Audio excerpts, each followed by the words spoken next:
Hello friends, arts with BD চ্যানেলে সকলকে স্বাগত জানাই। বন্ধুরা, তোমরা কেমন আছো? আশা করি প্রত্যেকে ভালো আছো এবং সুস্থ আছো। এই কামনা করেই আমি আজকে আমার নতুন ভিডিও কী সম্পর্কে হবে আগে তার একটু বর্ণনা দিয়ে দিই। তবে তার আগে বলে দিই যে যারা এখনও পর্যন্ত আমার এই চ্যানেলটিকে সাবস্ক্রাইব করোনি, অর্থাৎ আর্টস উইথ বিডি চ্যানেল এখনও পর্যন্ত সাবস্ক্রাইব করোনি, তারা অবশ্যই চ্যানেলটিকে সাবস্ক্রাইব করে দিও এবং পাশে থাকা বেল আইকনটিকে অবশ্যই অন করে দিও এবং নোটিফিকেশান অল করে দিও, যাতে করে যখনই কোনো ভিডিও আমার এই চ্যানেলে আপলোড করব তাহলে খুব দ্রুত তোমাদের কাছে পৌঁছে যাবে। অবশ্যই চ্যানেলটিকে বেশি বেশি করে শেয়ার করবে, লাইক করবে, কমেন্ট করবে। কমেন্ট করলে আমরা ভিডিও তৈরি করতে আরও উজ্জীবিত হই। তো বন্ধুরা, তোমরা খুব ভালো আছো, সুস্থ আছো এই আশা রেখে আমি আমার আজকে নতুন ভিডিও তোমাদের সামনে তুলে ধরবো। তো তার আগে বলে দিই, আমরা প্রথম যে পর্বটা শুরু করেছিলাম সমাসের, সেখানে আমরা শুরু করেছি, দেখেছো তোমরা, দ্বন্দ্ব সমাস নিয়ে আলোচনা করেছি ব্যাসবাক্য, সমস্ত পদ, পূর্বপদ, পরপদ এ সম্পর্কে বর্ণনা। আজকে আমরা চলে আসবো সমাসের যে 2 নম্বর ভাগ, অর্থাৎ 2 নম্বর যে পর্ব রয়েছে, অর্থাৎ ভাগই বলা হয় তোমরা, প্রধান যে ভাগটা অর্থাৎ কর্মধারয় সমাস, এটা নিয়ে আমরা আলোচনা করব। তো বোর্ডে দেখো তোমরা, আমি আগে থাকতে কর্মধারয় সমাস লিখে রেখেছি। তো এটা আমাদেরকে জানতে হবে কর্মধারয় সমাস কি, অর্থাৎ কর্মধারয় সমাস কীভাবে হচ্ছে, এগুলো কিন্তু আমরা জানবো এবং কিভাবে কি পদ্ধতিতে হচ্ছে এটা জানলে কিন্তু আমাদের কাজটা আরও বেশি সহজ হয়ে যাবে। এবং যতটা সমাজকে শক্ত বলে মনে করা হয়, অনেকেই একটা প্রবাদ বাক্য আছে, আমিও বলে থাকি যে সমাজ শিখতে লাগে 6 মাস, কিন্তু আদৌ তা নয় বন্ধু। সমাজ কিন্তু খুবই একটা ইজি ব্যাপার এবং যদি ভালোভাবে বোঝা যায় তাহলে কিন্তু খুব সহজেই আমরা সমাজটা করতে পারি। শুরু করা যাক। আজকে আমাদের প্রথম যে রয়েছে, মানে আমরা ইতিপূর্বে দ্বন্দ্ব সমাস নিয়ে আলোচনা করেছি, তো আজকে আমরা শুরু করব কর্মধারয় সমাস এর বিস্তারিত বর্ণনা নিয়ে। তো বন্ধুরা, তোমরা দেখতে থাকো যে কর্মধারয় সমাস যে কী রয়েছে এবং কীভাবে হচ্ছে সেই পার্টটা আমরা আলোচনা করব। আগে আমাদের জানতে হবে যে কর্মধারয় সমাস কাকে বলে, অর্থাৎ কর্মধারয় সমাসের সংজ্ঞা, এটা আমাদের জানতে হবে। তো সংজ্ঞা কি না, খুব সহজে একটা সংজ্ঞা রয়েছে, যে সমাসের পূর্বপদ পরপদ বিশেষ্য অথবা উভয়ই বিশেষণ অথবা একটা বিশেষ্য একটা বিশেষণ একটা বিশেষণ একটা বিশেষ্য হয়, তাকে আমরা কর্মধারয় সমাস বলি। তো সেটা কী জিনিস বন্ধুরা, সেটা তোমরা দেখো না। সংজ্ঞা হচ্ছে তোমাদের এইভাবে করবে, এটা ধরো পূর্বপদ মনে রাখার জন্য একদম একটা সহজ সূত্র হিসাবে একটা পরপদ, ঠিক আছে। কী বলেছি, যে সমাসের পূর্বপদ পরপদ বিশেষ্য হয়, এক হলো বিশেষ্য হয় প্লাস বিশেষ্য, তার মানে কি পূর্বপদ পরপদ দুটো বিশেষ্য হলে কর্মধারা হতে পারে, অথবা 2 নম্বর হচ্ছে একটা বিশেষ্য হবে প্লাস দিয়ে একটা বিশেষণ হবে, ঠিক আছে, একটা বিশেষণ হবে, সেক্ষেত্রেও কর্মধারা হয়। নতুবা এইটা বিশেষণ এটাও বিশেষণ, সেক্ষেত্রেও কিন্তু কর্মধারায় হয়। আবার ধরো এইটা বিশেষণ আর এটা বিশেষ্য, সেক্ষেত্রেও কর্মধারায় হয়। তাহলে কর্মধারায় বা ধারায়, কর্মধারায় সমাসের ক্ষেত্রে কিন্তু এই 4টে আমাদের মানতে হবে। অর্থাৎ 4টে যদি আমরা দেখি তাহলে কিন্তু সমাসটা আমরা খুব সহজে সংজ্ঞাটা জেনে যাব। তাহলে কী বললাম, যে সমাসের পূর্বপদ ও পরপদ উভয় বিশেষ্য হয়, পূর্বপদ বিশেষ্য পরপদ বিশেষণ, কিংবা পূর্বপদ বিশেষণ পরপদ বিশেষণ বা পূর্বপদ বিশেষণ পরপদ বিশেষ্য হয়, তাকে আমরা অ্যাকচুয়ালি বলি কর্মধারয় সমাস। এবার আমরা হচ্ছে কর্মধারয় সমাস কীভাবে হচ্ছে বা একটা উদাহরণ দিয়ে দেখি যে কী জিনিস। দেখো, যদি আমরা লিখি নীল জামা, আমি এখানে লিখলাম নীল জামা, এটাকে আমরা যদি করি কি বলে ব্যাসবাক্য, তাহলে কি যাবে, নীল যে জামা। তাহলে বন্ধুরা দেখো, একটা এটা পূর্বপদ এটা পরপদ, ঠিক আছে। মাঝখানে এই যে কিন্তু কর্মধারয় সমাসের একটা সংযোজক পদ হিসাবে বসে থাকে। তো নীল যে জামা, নীলটা আমরা কি পাচ্ছি, জামাটা যদি বিশেষ হয় এটা হচ্ছে তোমার বিশেষণ, ঠিক আছে। এইভাবে কি বললাম, আবারও বলছি, পূর্বপদ বিশেষ্য পরপদ বিশেষ্য, বা এক কথায় বলবো আমরা, যখন যে সমাসের উভয় পদ বিশেষ্য বা উভয় পদ বিশেষণ বা পূর্বপদ বিশেষ্য পরপদ বিশেষণ কিংবা পূর্বপদ বিশেষণ পরপদ বিশেষ্য হয়, তাকে আমরা কর্মধারয় সমাস বলি। এটুকু তোমরা দেখতে থাকো, তারপর আমি আসবো কর্মধারয় সমাসের যে ভাগগুলো রয়েছে সেগুলো নিয়ে আমি আলোচনা করব। তোমরা একবার এটুকু বন্ধু দেখে নাও। এটা আমি মুছে তারপর আমি এর ভাগগুলো আলোচনায় আসছি, দেখতে থাকো। এটা মুছলাম। তো কর্মধারয় সমাসের যে ভাগ, এটা একটা খুব ভালো সমাস এবং ইম্পর্টেন্ট বলা যায়, কারণ এর যে ভেতরে যে কিছু ভাগ রয়েছে সেই ভাগগুলোই কিন্তু আমাদের মেনলি জানার। তো ভাগ কি রয়েছে আমরা একদম যদি টেবিল চার্টে নিয়ে আসি, তাহলে প্রথমেই লিখবো হচ্ছে সাধারণ কর্মধারয়।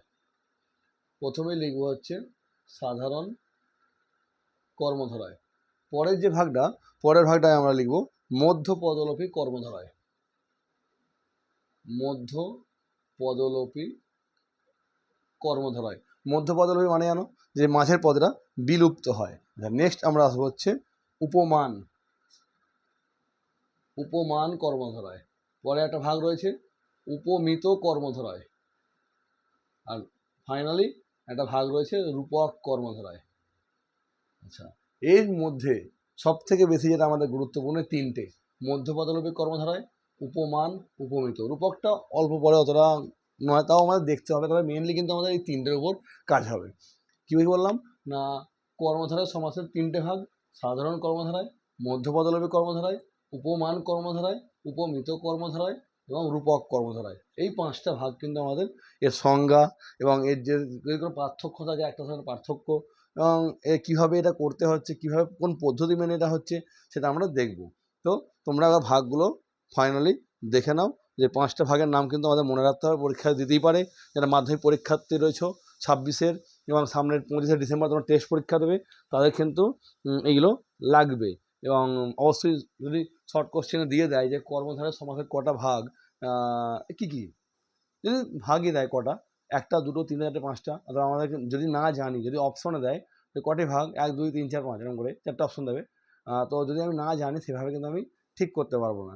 তো কি না, 5টা ভাগ এটা আমাদের মাথায় রাখতে হবে। প্রথম যে ভাগটা রয়েছে সেটাই আমরা চলে যাব, সেটা হচ্ছে সাধারণ কর্মধারায়। এটা মুছলাম। সাধারণ যে কর্মধারাটা রয়েছে সেটা নিয়ে আজ এখন আলোচনা করি, তারপর আস্তে আস্তে পরের ভাগগুলোয় যাব। তাহলে আমি বোর্ডে লিখে দিলাম সাধারণ কর্মধারায়। সাধারণ কর্মধারায়। আচ্ছা, এর সঙ্গে আমাদের জানতে হবে। তারপর তো আমরা ফাইনালি আসবো যে কী বলতে চাইছে না, যে কর্মধারায় সমাসে ব্যাস বাক্যের মধ্যে, কি বললাম না, যে কর্মধারায় সমাসের ব্যাস বাক্যের মধ্যে যে সে, যে কর্মধারায় সমাসের ব্যাস বাক্যের মধ্যে যে সে, যিনি তিনি, এই সমস্ত পদ ব্যবহার হয়। কি বললাম, যে সে, যিনি তিনি, এই সমস্ত পদ ব্যাস বাক্যের মধ্যে ব্যবহার হয়, তাকে আমরা বলি কর্মধারয় সমাস। যেমন আমি যদি একটা উদাহরণ দিচ্ছি, দেখো, যদি দিই যিনি রাজা তিনি মশাই। যিনি রাজা তিনি মশাই। তাহলে কি না, এখানে দেখো ব্যাস বাক্যের মধ্যে আমরা কি পেলাম, ব্যাস বাক্যের মধ্যে কিন্তু আমরা পেয়েছি, যে বললাম যে ব্যাস বাক্যের মধ্যে যিনি তিনি থাকবে, যে সে থাকবে, অথচ থাকবে, এই সমস্ত পদ থাকলে হয়ে থাকে সাধারণ কর্মধারয় সমাস। আমরা দেখে নেব ব্যাস বাক্যের মধ্যে কি আছে না, যিনি আছে, তিনি আছে। তাহলে এই দুটো কি, এই দুটো উপমা সংযোজক, সুতরাং মন থেকে আমরা বাদ দিয়ে দেবো। তো যদি বাদ দিয়ে দিই তাহলে কি পড়ে থাকছে, রাজা মশাই। তাহলে উত্তরে আমরা কি পাবো, রাজা মশাই। ঠিক আছে, আমি আর একটা দিচ্ছি, নীল লোহিত। নীল লোহিত। তাহলে এটা আমরা কি ব্যাস বাক্য করবো না, নীল অথচ লোহিত। এক্ষেত্রে কিন্তু যিনি হবে না, নীল অথচ লোহিত। নীল মানে তোমরা জানো কি একটা বর্ণ, আর লোহিত মানে লাল বর্ণ। ঠিক আছে, নীল রং আর লাল, লোহিত মানে লাল, অর্থাৎ নীল এবং লাল। সেক্ষেত্রে আমরা কি বললাম, নীল অথচ লোহিত। এই যে অথচ, একটা সংযোজক বা আমরা এটাকে আলংকারিক বলতে পারি। তো সেক্ষেত্রে এই অথচটা আমরা কিন্তু মন থেকে জাস্ট ডিলিট করে দিতে পারি, দিয়ে কিন্তু এই দুটো পূর্বপদ আর পরপদ এই দুটো আমরা যোগ করতে পারি। এটা পূর্বপদ আর এটা পরপদ। তাহলে কি বললাম, যে কর্মধারা সমাসে ব্যাস বাক্যের মধ্যে, তোমরা মাথায় রেখে দাও, যে কর্মধারা সমাসের ব্যাস বাক্যের মধ্যে যিনি, তিনি, যে, সে, অথচ, এই সমস্ত পদ ব্যবহার হয় তাকে আমরা বলি সাধারণ কর্মধারয় সমাস। এই সাধারণ কর্মধারয় সমাসের ভাগ এটুকুই, ঠিক আছে? মানে এটাই এর সংজ্ঞা এবং এটাই এর যে বৈশিষ্ট্য বা আমরা উদাহরণ দিয়ে কীভাবে আলোচনা হয় সেটা দেখিয়ে দিলাম। তোমরা বোর্ডটা দেখে নাও, আমি পরের ভাগটায় আসছি।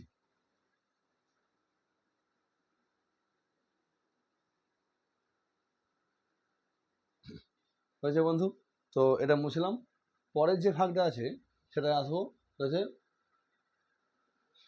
সেটা একটা একদম গুরুত্বপূর্ণ, সেটা হচ্ছে মধ্য পদলোপী কর্মধারয়। সেটা কি বললাম না, মধ্য পদলোপী কর্মধারয়। মধ্য পদলোপী মানে তোমরা জানো, মধ্য পদলোপী মানে কি, মাঝের পদটা বিলুপ্ত পায়। মধ্য পদলোপী মানে মধ্য মানে মাঝ, পদ মানে মাঝের যে পদটা, আর লোপী মানে লুপ্ত হয়, অর্থাৎ মাঝের যে পদটা লুপ্ত হয় তাকে আমরা এক কথায় বলি মধ্যপদলোপী। তাহলে সংজ্ঞা কি আসতে পারে না, যে কর্মধারয় সমাসের ব্যাসবাক্যের মাঝের পদটা বিলুপ্ত হয়, যে কর্মধারয় সমাসের ব্যাসবাক্যের মাঝের পদটা বিলুপ্ত হয় তাকে আমরা বলি মধ্য পদলোপী কর্মধারয় সমাস। আমি একটা উদাহরণ দিয়ে দেখাচ্ছি যে কিভাবে এটা মধ্য পদলোপী কর্মধারয় সমাস হচ্ছে। দেখো,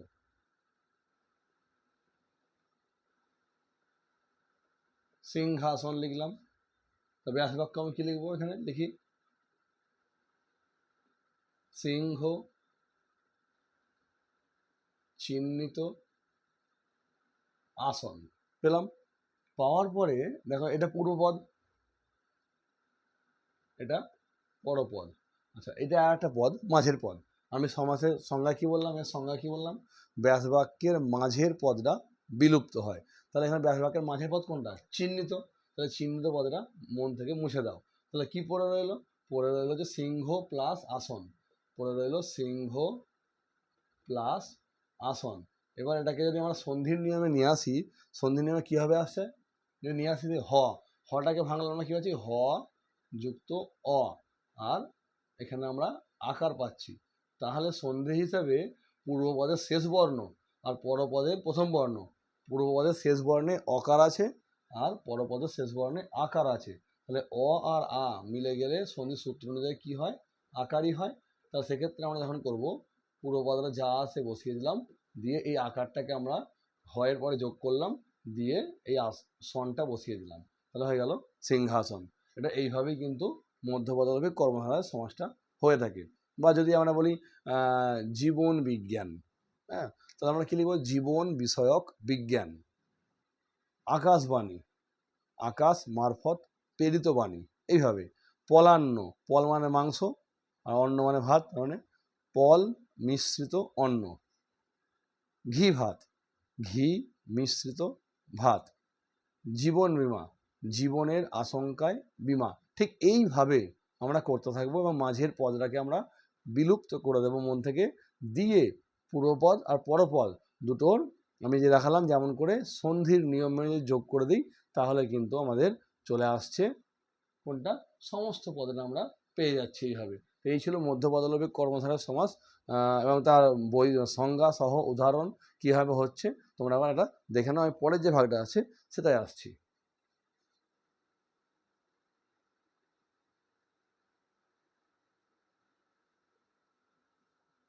বন্ধুটা মুছলাম, আশা করি তোমরা মোটামুটি বুঝেছো। আর যদি বুঝতে না পারো তাহলে অবশ্যই কমেন্ট সেকশানে আমাকে জানিও, জানালে চেষ্টা করব আমি সেই তোমাদের সমস্যাটা সলভ করার। বারবার বলছি, যারা মাধ্যমিক পরীক্ষার্থী আছো, বিশেষ করে 2026 ফাইনাল এবং 2025 ডিসেম্বর টেস্ট পরীক্ষা, কিংবা যারা 8-এ পড়ছো এখন, তাদেরও সিলেবাসের মধ্যে কিন্তু সমাস রয়েছে। যেটা সমাস আমাদের কাজে লাগে তোমরা জানো, বিভিন্ন ক্ষেত্রে সমাস আমাদের লেগে থাকে, বিভিন্ন পরীক্ষায়, বা কেউ যদি ডব্লিউবি এসআই পরীক্ষা দিচ্ছে, বা কেউ এসএসসি দিচ্ছে, সেক্ষেত্রেও কিন্তু সমাস ব্যাকরণগত দিকটা লেগে থাকে। তাই যাদের যেটুকু প্রয়োজন সেটুকু তোমরা বুঝে নিও এই ভিডিও থেকে। আর যদি ভিডিওর কোথাও কোনো ভুল হয়ে থাকে, বোঝানোর কোনো টেকনিক্যাল ফল্ট হয়ে থাকে, বা কিছু ভুল ভাবে পড়াচ্ছি বা বোঝাচ্ছি, সেক্ষেত্রে তোমরা অবশ্যই কিন্তু কমেন্ট সেকশনে আমাকে জানিও, তাহলে আমি আমার ভুলটা শুধরে নেব। চলো পরের যে ভাগটা রয়েছে, পরের ভাগটা যে যাওয়ার আগে আমাদের কিছু জিনিস জেনে নিতে হবে। পরের যে ভাগটা আছে আমরা জানি যে উপমান আর উপমিত আর রূপক। তবে উপমান আর উপমিত বোঝার আগে আমাদের কতগুলো বিষয়ের উপরে জানতে হবে, কারণ সেইগুলো যদি আমরা না জানি তাহলে কিন্তু বন্ধু আমরা উপমান আর উপমিত দুটো কি জিনিস করতে পারবো না। তো আগে আমি উপমানের আর উপমিতই যাওয়ার আগে আমাদের জানতে হবে যে উপমেয় কি। যদি আমরা এটা না জানি তাহলে কিন্তু আমরা করতে পারবো না এই সমাস দুটো। উপমেয় কি, এই দুটো আমাদের জানার একটা বিষয়। না তোমরা ভালো করে জানো, শোনো, তাহলে বুঝতে পারবে জিনিসটা কি। না, দুটো ভিন্ন জাতির বস্তু বা ব্যক্তির মধ্যে তুলনা বোঝালে তাকে বলা হয় উপমা। কি বললাম? দুটো ভিন্ন জাতি বস্তু বা ব্যক্তির মধ্যে তুলনা বোঝালে তাকে বলা হয় উপমা। কি বললাম? দুটো ভিন্ন জাতির বস্তু বা ব্যক্তির মধ্যে তুলনা বোঝালে তাকে বলা হয় উপমা, আর যাকে তুলনা করা হচ্ছে তাকে বলা হয় উপমেয়। কি বললাম? আবারও বলছি, দুটি ভিন্ন জাতির বস্তুর মধ্যে বা ব্যক্তির মধ্যে তুলনা বোঝালে তাকে বলা হয় উপমেয়। সরি, ভুল বললাম। দুটো ভিন্ন জাতির বস্তু বা ব্যক্তির মধ্যে তুলনা বোঝালে তাকে বলা হয় উপমা, আর যাকে তুলনা করা হচ্ছে তাকে বলা হচ্ছে উপমেয়। তাহলে আমি একটা মানে উদাহরণ দিয়ে দেখাচ্ছি যে কী জিনিস। তোমাদের সামনে যদি আমি এই দুটো জিনিস দেখাই, যে একটা ডায়েরি দেখালাম আর একটা পেন দেখালাম, তো মানে মার্কার, তো এখানে আমি সংজ্ঞা কী বললাম? দুটো ভিন্ন জাতির বস্তু বা ব্যক্তির মধ্যে তুলনা বোঝালে তাকে বলা হয় উপমা। তাহলে এখানে দেখো, এই ডায়েরিটা এবং এই মার্কারটা দুটো কিন্তু ভিন্ন জাতির বস্তু, কারণ এ বোর্ডে লিখতে পারে, এ বোর্ডে লিখতে পারে না। কিন্তু আবার আমরা এটাই লিখতে পারি, এর মধ্যে আমরা লিখতে পারি, কিন্তু এর মধ্যে আমরা লিখতে পারি না। এটা দিয়ে আমরা লিখতে পারি, এটা দিয়ে কোথাও লিখতে পারি, কিন্তু এর মধ্যে আমরা পেন বা মার্কার দিয়ে লিখতে পারি। তফাৎ, আর তফাৎ কি? এটা একটা গোলাকার বস্তু প্রায় চোঙের আকারে, এবং এর মধ্যে কালি করতে হয়, এটা চৌকো কাগজের তৈরি, এবং এটা প্রিন্টেড। এই হচ্ছে উপমা, মানে পার্থক্য, ডিফারেন্স। এবার হচ্ছে দুটোর মধ্যে তুলনা করলে কি বললাম? উপমা। যাকে তুলনা করা হচ্ছে তাকে বলা হয় উপমেয়।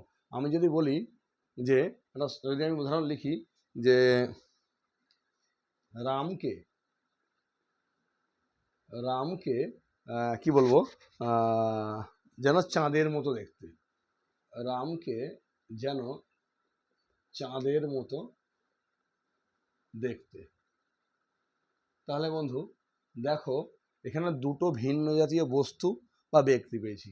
এক হচ্ছে রাম আর দুই হচ্ছে চাঁদ। এবার কথা হচ্ছে, আমি কিন্তু এই দুটোর মধ্যে ডিফারেন্স করছি, রাম এবং চাঁদ। তাহলে আমি সংজ্ঞায় কি বললাম? দুটো ভিন্ন জাতির বস্তু বা ব্যক্তির মধ্যে তুলনা বোঝালে তাকে বলা হয় উপমা। তার মানে কি? এই পর্যন্ত আমার হলো উপমা। এবার আমি দেখব উপমেয় কিভাবে আসছে। তাহলে কিভাবে আসছে? আমি কি বলেছি? না, যাকে তুলনা করা হচ্ছে। তাহলে এখানে একটা বস্তু রাম পেয়েছি, একটা বস্তু চাঁদ পেয়েছি, বা ব্যক্তি পেয়েছি রাম, বস্তু পেয়েছি চাঁদ। তাহলে আমি তুলনাটা কার সঙ্গে করছি? মানে কাকে করছি? রামকে আমি তুলনা করছি, রামকে তুলনা করছি কার সঙ্গে? চাঁদের সঙ্গে। তাহলে সংজ্ঞায় কি বললাম? যাকে তুলনা করা হয়, যাকে তুলনা করা হয় তাকে বলা হয় উপমেয়। তাহলে এখানে রাম হচ্ছে বন্ধু উপমেয় পদ। আবারও বলছি, দুটো ভিন্ন জাতীয় বস্তুর মধ্যে যদি তুলনা করা হয় তখন তাকে বলা হয় উপমা, আর যাকে তুলনা করা হয় তাকে বলা হয় উপমেয়। পরে যেটা আসছে সেটা হচ্ছে উপমান। এ দুটো আমাদের বুঝতেই হবে, নাহলে কিন্তু আমরা এটা করতে পারবো না। উপমান, উপমানের সংজ্ঞাটা কি? না, উপমেয়কে যে বিজাতীয় বস্তুর সঙ্গে তুলনা করা হয়। তাহলে উপমেয় পেয়েছি, উপমেয় পেলাম এখানে বোর্ডে, যেমন রামকে এখানে উপমেয় পেয়েছি। তাহলে এই রামকে আমরা কার সঙ্গে তুলনা করছি? বিজাতীয় বস্তু। তাহলে কোনটা? চাঁদ। তাহলে এখানে চাঁদ হচ্ছে উপমান। আবার সংজ্ঞাটা বলে দিই উপমানের। না, উপমেয়কে যে বিজাতীয় বস্তুর সঙ্গে তুলনা করা হয়, মানে সমজাতীয় নয়, মানে এখানে রাম থাকবে, এখানে মানুষের মানে শ্যাম থাকবে, এরকম নয়, ভিন্ন জাতীয়। আবারও বলছি, রামকে যেন চাঁদের মতো দেখতে, এই লাইনটার মধ্যে আমি রামকে কার সঙ্গে তুলনা করছি? চাঁদের সঙ্গে। এই বাক্যটার মধ্যে এই পর্যন্ত হচ্ছে উপমা। আর আমি তুলনা করছি কাকে? রামকে। যাকে তুলনা করা হচ্ছে তাকে বলা হচ্ছে উপমেয়। আর যার সঙ্গে তুলনা করছি, কার সঙ্গে করছি? চাঁদের সঙ্গে। চাঁদটা হচ্ছে এখানে উপমান। তাহলে উপমানের সংজ্ঞাটা কি হলো? উপমেয়কে যে বিজাতীয় বস্তুর সঙ্গে তুলনা করা হয় সেই বিজাতীয় বস্তুটাকে বলা হয় উপমান। তাই এখানে চাঁদটা হচ্ছে উপমান। নেক্সট আমরা দেখবো হচ্ছে সাধারণ ধর্ম। এটাও একটা খুব ভালো জিনিস, কারণ এর সংজ্ঞা পরীক্ষায় দিয়ে থাকে সাধারণ ধর্ম। তো বন্ধুরা দেখতে থাকো সাধারণ ধর্ম কি। সাধারণ ধর্ম হচ্ছে যে সাধারণ গুণ বা বৈশিষ্ট্যের জন্য আমরা কি করি? উপমেয় আর উপমানের মধ্যে তুলনা করি। কি বললাম? যে সাধারণ গুণ বা বৈশিষ্ট্যের জন্য, অর্থাৎ এমন একটা সাধারণ গুণ থাকবে যে গুণটার জন্য আমরা এই যে উপমেয় লিখেছি, এই উপমেয় আর উপমেয় মানের মধ্যে, উপমেয় আর উপমানের মধ্যে কি বোঝাবে? না, দুটোর মধ্যে কিন্তু একটা তুলনা বোঝাবে। আবারও বলছি, বাক্যের মধ্যে যদি উপমেয় আর উপমান থাকে তাহলে উপমেয়কে আর মানকে কি হচ্ছে, যে বৈশিষ্ট্যের জন্য আমরা সম্পূর্ণরূপে তুলনা করছি উভয়ের মধ্যে, সেই বৈশিষ্ট্যটাকে আমরা বলবো সাধারণ ধর্ম। তাহলে যদি আমরা একটা সংজ্ঞা মানে বাক্য লিখি, সেন্টেন্স, তাহলে সেখান থেকে আমরা সাধারণ ধর্মটা খুব সহজেই বার করে নিতে পারি। সাধারণ ধর্ম যদি পয়েন্ট করি, একটা উদাহরণ আমি দিচ্ছি, সেই উদাহরণ দিয়ে দেখিয়ে দিচ্ছি। না, যদি লিখি যে বরফের মতো সাদা, বরফের মতো সাদা মাথার চুলগুলি। তাহলে বন্ধুরা এই যে বাক্যটা লিখলাম, বরফের মতো সাদা মাথার চুলগুলি, আমাকে প্রথমে এই বাক্যটার মধ্যে কি খুঁজতে হবে? উপমান, উপমেয় খুঁজতে হবে। তারপর আমি সাধারণ ধর্মে যাব। প্রথমত এই বাক্যটাকে দেখো, বরফ আর মাথার চুলের সঙ্গে তুলনা করা হয়েছে। বরফের মতো মানে কি? বরফটাকে মানে এর সঙ্গে মানে তুলনা করা যায় মাথার চুলগুলোর সঙ্গে। এই যে জিনিস, অর্থাৎ এইভাবে আমরা দেখব। তার মানে হচ্ছে এখানে মান কোনটা হবে? এসো, এটা হচ্ছে মান। তাহলে মেয় কোনটা হবে? মেয় হচ্ছে এটা, মেয়। মান পেলাম, মেয় পেলাম। এবার কথা হচ্ছে সাধারণ ধর্ম কোনটা? সাধারণ ধর্ম কি? বরফের কালার কি? সাদা। মাথার চুলগুলোর কালার কি? সাদা। তাহলে বন্ধু বরফের কালার পেলাম সাদা, আর মাথার চুলের কালার পেলাম সাদা। তাহলে উভয়ের মধ্যে কমন গুণ কোনটা? কমন গুণ কোনটা? সাদা। তা সাদাটাই হচ্ছে কিন্তু সাধারণ ধর্ম। তাহলে এই সাদা, সাদা হচ্ছে সাধারণ ধর্ম, কারণ এটা কমন জিনিস উভয়ের মধ্যে রয়েছে, উপমানের মধ্যেও রয়েছে আর উপমেয়ের মধ্যেও রয়েছে। এবার হচ্ছে আর একটা জিনিস রয়েছে সাদৃশ্যবাচক শব্দ। সাদৃশ্যবাচক শব্দ কি? বা সেটাকে আমরা সাদৃশ্যবাচক শব্দও বলতে পারি, আবার তুলনাবাচক শব্দও বলতে পারি।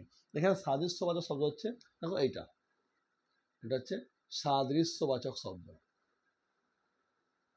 মতো, তার মানে কি? বরফের মতো, মানে বরফটার মতো সাদা হচ্ছে মাথার চুলগুলো।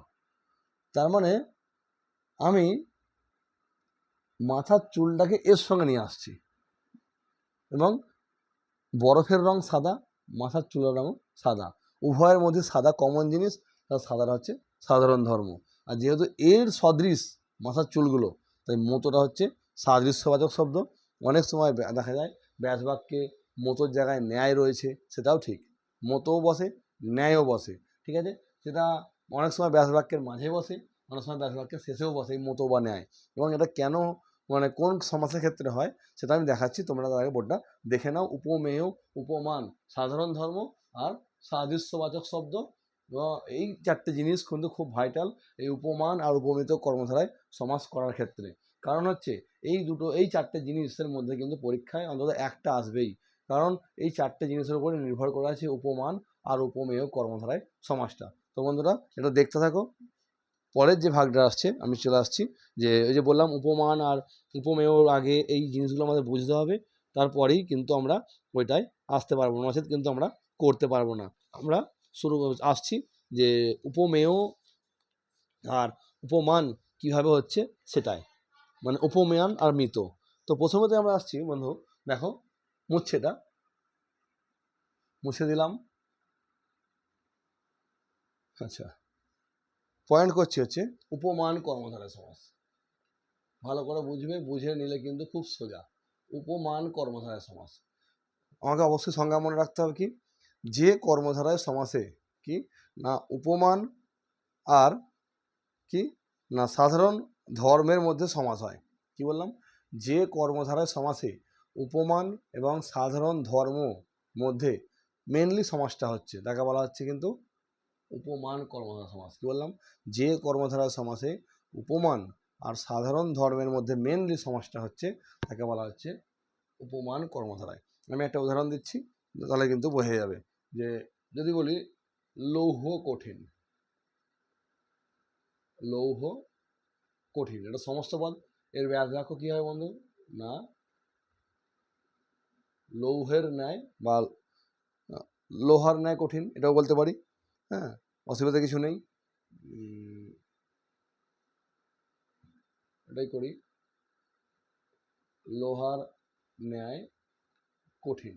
তোমরা দেখো যে এখানে আমরা দিয়েছি, বলে আমি কি বলেছি, ব্যাস বাক্যের মাঝে মতো বসতে পারে, ন্যায় বসতে পারে। এখানে দেখো ব্যাস বাক্যের মাঝে কিন্তু ন্যায় বা মতো আছে। অনেক সময় এই ন্যায় বা মতো শব্দটা কিন্তু লাস্টেও যায়। কিন্তু উপমানের ক্ষেত্রে, আবারও বলছি, উপমান কর্মধারয় সমাসের ক্ষেত্রে কিন্তু ন্যায় বা মতো শব্দটা মাঝে বসবে। এটা মাথার মধ্যে তোমরা নিয়ে রাখো। কি বললাম, লোহার ন্যায় কঠিন, এই যে মাঝে যে আমরা ন্যায়টা লিখেছি, এইটাকে, এই যে শব্দটা যেটাকে আমরা একটু দেখালাম সাদৃশ্যবাচক শব্দ, এই সাদৃশ্যবাচক শব্দ কিন্তু উপমানের ক্ষেত্রে মাঝে বসবে ব্যাস বাক্যের। যখনই উপমিত হয়ে যাবে তখনই এই সাদৃশ্যবাচক শব্দটা কী হবে, ব্যাস বাক্যের শত লাস্টে বসবে। এই দুটো জিনিস কিন্তু ভুললে চলবে না।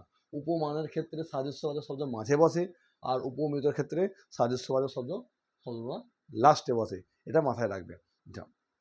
এখানে তাহলে কোনটা হলো, এখানে হচ্ছে, এটা হচ্ছে উপমান পদ লোহা, এটা সাদৃশ্যবাচক শব্দ, আগেই বলেছি। আর এটা হচ্ছে সাধারণ ধর্ম। তাহলে মেনলি হচ্ছে সমাজটা কার সঙ্গে কার হচ্ছে, উপমানের সঙ্গে সাধারণ ধর্মের হচ্ছে, এর সঙ্গে কিন্তু নয়। এটা মাথার মধ্যে রাখবে। এই সাদৃশ্যবাচক শব্দের সঙ্গে কিন্তু সমাজটা হচ্ছে না। যদি হতো তাহলে কিন্তু এই ওয়ার্ডটা কিন্তু সমস্ত পদের মধ্যে যোগ দেখাতো, এখানে যোগ নেই। আবার কি বললাম, যে কর্মধারয় সমাসে উপমানের সঙ্গে সাধারণ ধর্মের সমাস হয়, উপমানের সঙ্গে সাধারণ ধর্মের সমাস হয়, তাকেই বলি উপমান কর্মধারয় সমাস। যেমন লোহার ন্যায় কঠিন, লৌহ কঠিন, বজ্রের ন্যায় কঠিন, বজ্র কঠিন, বা তোমরা বলতে পারো তুষারের ন্যায় ধবল, তুষার ধবল। ঠিক এরকম এরকম জিনিস হবে। সংজ্ঞাটা ভালো করে বুঝবে, বুঝে বোঝার চেষ্টা করো। আর একটা জিনিস মনে রাখবে, যে উপমান কর্মধারায় সমাসের শর্ট কোশ্চেন পড়তে পারে, যে উপমান কর্মধারায় সমাসে কিন্তু কি থাকে না, না উপমেয় থাকে না। উপমান কর্মধারায় সমাসে কিন্তু উপমেয় পদ অ্যাবসেন্ট থাকে। কি বললাম, উপমান কর্মধারায় সমাসে কিন্তু উপমেয় পদ অ্যাবসেন্ট থাকে, মানে থাকেই না। আচ্ছা, এই সমাসে উপমান প্রথমে বসে। দেখো, উপমান প্রথমে বসে, সাদৃশ্যবাচক শব্দ মাঝে বসে, সাধারণ ধর্ম শেষে থাকে। তাহলে থাকে না কি, উপমেয় থাকে না। আবারও বলছি, উপমান কর্মধারায় কিন্তু উপমেয় থাকে না। এটা মাথার মধ্যে রেখে দিও। দেখে নাও বোর্ডটা একবার।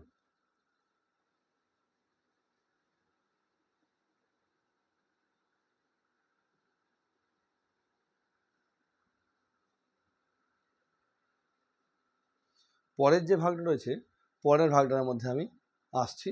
দেখো, পরের ভাগটা হচ্ছে উপমিত। এর থেকে একটু আলাদা, প্রায় একই কিন্তু একটু আলাদা। উপমিত কর্মধারয়, উপমিত কর্মধারয়। তাহলে উপমিত কর্মধারা কি না, আগে আমরা উপমান কর্মধারায় করেছি, ওখানে বলেছি ব্যাস বাক্যের মাঝে ন্যায় বা মতো বা সাদৃশ্যবাচক শব্দ বসে, কিন্তু এক্ষেত্রে সাদৃশ্যবাচক শব্দ সর্বদা লাস্টে বসবে। যেমন যদি আমি একটা উদাহরণ দিই, তোমরা বুঝতে পারবে। তারপর আমি বোঝাচ্ছি সংজ্ঞা দিয়ে জিনিসটা কি না। লিখলাম নরসিংহ, তাহলে এর ব্যাস বাক্য কী হবে না, এর ব্যাস বাক্য নর সিংহের ন্যায় বা মতো, ন্যায় বা মতো বসবে। দেখো, ন্যায় বা মতো, এটা আমি কি বলেছি, সাদৃশ্যবাচক শব্দ। কি বলেছি, উপমিতর ক্ষেত্রে সাদৃশ্যবাচক শব্দ শেষে বসবে, বসেছে। উপমানের থেকে কিন্তু একটু আলাদা, ওখানে ওখানে ছিল মাঝখানে, আর এখানে আছে লাস্টে। এবারে যদি আমি সংজ্ঞায় আসি, সংজ্ঞায় হচ্ছে উপমেয় আর উপমানের মধ্যে সমাস হয়। কি বললাম, যে কর্মধারা সমাসে উপমেয় আর উপমানের মধ্যে সমাস হয় তাকে বলা হয় উপমিত কর্মধারা। যে কর্মধারয় সমাসে উপমান আর উপমেয়র মধ্যে সমাস হয় তাকে বলা হয় উপমিত কর্মধারয় সমাস। এখানে কিন্তু সাধারণ ধর্ম কি, সাধারণ ধর্ম এখানে থাকে না, এখানে কিন্তু সাধারণ ধর্ম থাকে না, মাথায় রাখবে, এখানে সাধারণ ধর্ম থাকে না, অ্যাবসেন্ট থাকে। তাহলে এখানে আমরা কি করব, এখানে উপমেয় কোনটা আর উপমান কোনটা? উপমেয় হচ্ছে, তোমরা জানো আগে আমি সংজ্ঞাতে বুঝিয়েছি, নর হচ্ছে উপমেয় আর এটা হচ্ছে উপমান। তাহলে বন্ধুরা সমাসটা কার সঙ্গে কার হলো, সমাসটা উপমেয়র সঙ্গে উপমানের হলো, আগেরটা কিন্তু অন্য ছিল, একটু ভালো করে বুঝবে। তাহলে যে কর্মধারয় সমাসে উপমেয়র সঙ্গে উপমানের সমাস হয় এবং সাধারণ ধর্ম থাকে না তাকে আমরা বলি উপমিত কর্মধারয় সমাস। আবারও বলছি, উপমেয়র সঙ্গে উপমানের সমাস হয়, সাধারণ ধর্ম অ্যাবসেন্ট থাকে, তাকে আমরা বলি উপমিত কর্মধারয় সমাস। এবং এই সমাসে সাদৃশ্যবাচক শব্দটা ব্যাস বাক্যের শেষে বসে। এর মধ্যে বৈশিষ্ট্যও পেয়ে গেলাম, পার্থক্যও পেয়ে গেলাম, সংজ্ঞাও পেয়ে গেলাম, উদাহরণও হয়ে গেল, অর্থাৎ একটার মধ্যে সব কিছু আমরা পেয়ে গেলাম। তোমরা বোর্ডটা একবার দেখে নাও, লাস্ট আমি আসছি রূপক কর্মধারয় সমাসে।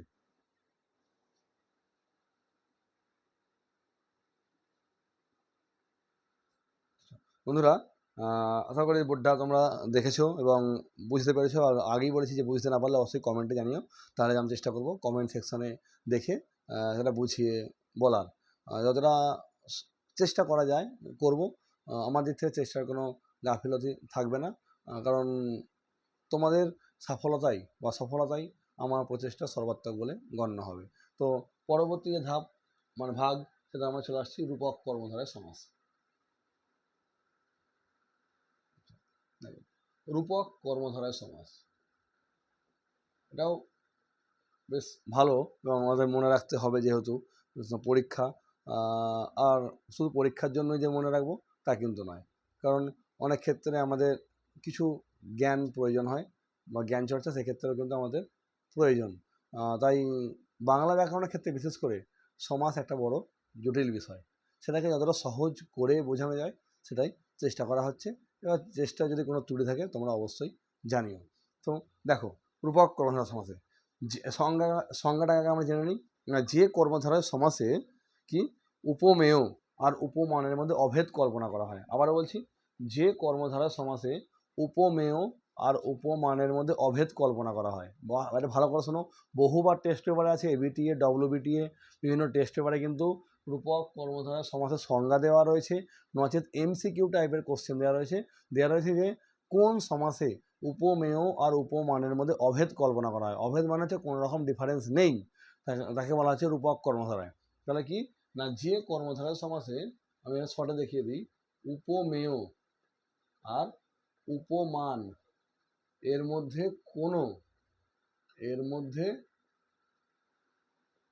অভেদ কল্পনা করা হয়, মানে অভেদ কল্পনা করা হয়, এটুকু মাথায় রাখবে তোমরা।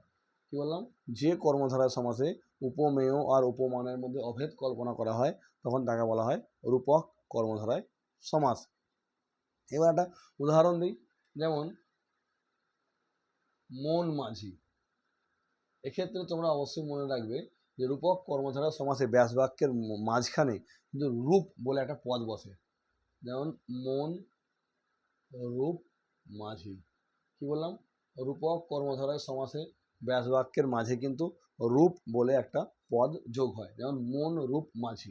তাহলে এটা হচ্ছে, আমরা দেখে চিনতে পারি ব্যাস বাক্য দিয়ে এটা রূপক কর্মধারয় সমাস। কিন্তু আমি সংজ্ঞায় কি বলেছি, উপমেয় আর উপমানের মধ্যে অভেদ কল্পনা করা হয়। তাহলে কিন্তু দেখো, মন আর মাঝি দুটো জিনিস পড়ে এলো, এই দুটোর মধ্যে একটা হচ্ছে উপমেয় আর একটা হচ্ছে উপমান, আর এই দুটোর মধ্যে কোনো রকম ডিফারেন্স করা হচ্ছে না, দুটোই কিন্তু অভেদ কল্পনা করা হয়, দুটোকে কোনো পার্থক্যই করা হচ্ছে না। মানে মনটা মাঝির মতো, আবার মাঝি মনের মতো। কি বললাম, মন মাঝির মতো আবার মাঝি কিন্তু মনের মতো। আর এইভাবেই কিন্তু হচ্ছে আমাদের এই সমাজটা। তোমরা অবশ্যই কিন্তু এটা দেখতে থাকো, আশা করি তোমরা বুঝতে পারবে। আর যদি কোনো রকম বোঝার অসুবিধা হয় তাহলে কিন্তু অবশ্যই আমাকে কমেন্ট সেকশনে জানিও। আমি চেষ্টা করব তোমাদের সেই যেটা না বোঝা অংশ বা যেটা তোমরা বুঝতে পারছো না সেটা আমি বোঝানোর। তো বন্ধুরা, এটাই ছিল আমাদের কর্মধারা সমাজের যে বিভিন্ন ভাগ। আর এইভাবেই কিন্তু আমরা আস্তে আস্তে বাকি যে রয়েছে কর্মধারায় সমাজের যে আরও ভাগগুলো সেগুলো আমরা ভুল বলছি, একটু মিস্টেক হয়ে গেছে। কর্মধারা সমাজ আমাদের এখানেই মিটে গেল। এবার পরবর্তী ক্ষেত্রে আমি চেষ্টা করব যে আরও যে সমাজ রয়েছে, তৎপুরুষ বলো, অব্যয়ভাব বলো, তোমরা এই সমস্ত সমাজের ভিডিও তোমাদের সামনে খুব শীঘ্রই চলে আসবে। আশা করছি টেস্ট পরীক্ষার আগেই কিন্তু আমি সমাজটা পুরোটা তোমাদের সামনে তুলে ধরতে পারবো। আর যদি ভিডিওটা কোনো রকম, আবারও বলছি, যদি কোনো ত্রুটি থাকে তাহলে অবশ্যই কমেন্ট সেকশনে জানিয়ে ত্রুটিটা, চেষ্টা করব সেই ত্রুটি শুধরে নেওয়ার। ভুল হতেই পারে, ভুল সবারই হয়। সেই সঙ্গে বলে রাখি বন্ধুরা, আজ ভিডিওটা এই পর্যন্তই। কর্মধারা সমাজের ভাগটা যদি এখনও পর্যন্ত কেউ ভিডিওটা শেয়ার না করে থাকো অবশ্যই ভিডিওটা শেয়ার করে দিও বন্ধুদের মধ্যে, কারণ বন্ধুদেরও উপকার হবে। সেই সঙ্গে তোমাদেরও অনেক বোঝার ক্ষেত্রে সমস্যা অনেকটাই দূর হবে।